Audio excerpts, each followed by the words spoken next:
حضرت حسن بن علی رضی اللہ تعالیٰ عنہ امام حسن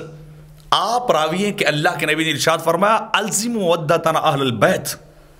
ہماری محبت اہل بیت کی محبت کو اپنے اوپر لازم کر لو، فَإِنَّهُ مَنْ لَقِيَ اللَّهَ عَزَّ وَجَلَّ، جس شخص کی ملاقات ہوئی اللہ سے اس حالت میں وَهُوَ يَوَدُّنَا دَخَلَ الْجَنَّةَ بِشَفَاعَتِنَا، کہ جو قیامت کے دن اللہ سے اس حال میں ملے کہ وہ اہل بیت سے محبت کرنے والا ہو تو ہوگا کیا، وہ جنت میں ہماری شفاعت کی وجہ سے جائے گا، ہماری سفارش کی وجہ سے وہ جنت میں چلا جائے گا۔ وَالَّذِي نَفْسِي بِيَدِهِ لَا يَنْفُعُ عَبْدٌ عَمَلُهُ إِلَّا بِمَعْرِفَةِ حَقِّنَا، اور امام حسن رضی اللہ تعالیٰ نے فرمایا کہ اللہ کی قسم کسی بندے کو اس کا بڑے سے بڑا عمل، کوئی عمل اتنی دیر تک فائدہ نہیں دے گا جب تک کہ وہ ہماری معرفت کا حق نہیں ادا کرے گا۔ جب تک وہ شخص ہماری محبت اور معرفت اور پہچان کا حق نہ ادا کرے اسے جو ہے کوئی جنت نصیب نہیں ہوگی، اس سے کوئی عمل جو ہے فائدہ نہیں دے گا، کوئی عمل اس کے کام نہیں آئے گا۔ لیکن کب کام آئے گا؟ جب اہل بیت کے حق کو پہچانتا ہوگا، خاندان نبوت کے حقوق کو پہچانتا ہوگا، تب جا کے اس کے اعمال اس کو فائدہ دیں گے اور پھر شفاعت اہل بیت نبی اس کے کام آئے گی۔ اور میرے آقا علیہ الصلوۃ والسلام نے ایک لمبی حدیث کے اندر، بڑی طویل حدیث کے اندر آپ نے ارشاد فرمایا کہ لوگ یہ باتیں کرتے ہیں کہ میرا خاندان، میرا رشتہ،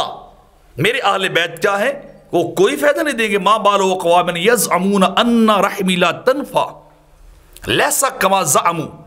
آپ نے فرمایا لوگ یہ گمان کرتے ہیں کہ میرا رشتہ، میرے خاندان، میرا تعلق کسی کے کوئی کام نہیں آئے گا۔ فرمایا ایسا نہیں ہے، وہ غلط سوچ رہے ہیں۔ فرمایا لیسا کما زعموا انی لاشفع واشفع، میں ضرور شفاعت کروں گا، میری شفاعت کو قبول کیا جائے گا، حتی ان من اشفع لہ لیشفع فیشفع، میرے آقا فرماتے ہیں حتیٰ کہ جس کی میں شفاعت کروں گا وہ بھی آگے لوگوں کی شفاعت کرے گا، جسے میں بچاؤں گا وہ بھی لوگوں کو بچانے کے لیے اللہ کی بارگاہ میں التجا کرے گا، لوگوں کی شفاعت کرے گا، لوگوں کو جہنم سے نکلوائے گا، جنت لے کے جائے گا۔ کون؟ جس کو مصطفیٰ کریم کی، میرے آقا کی شفاعت نصیب ہوگی، جس سرکار کا کرم جو ہے وہ نصیب ہوگا،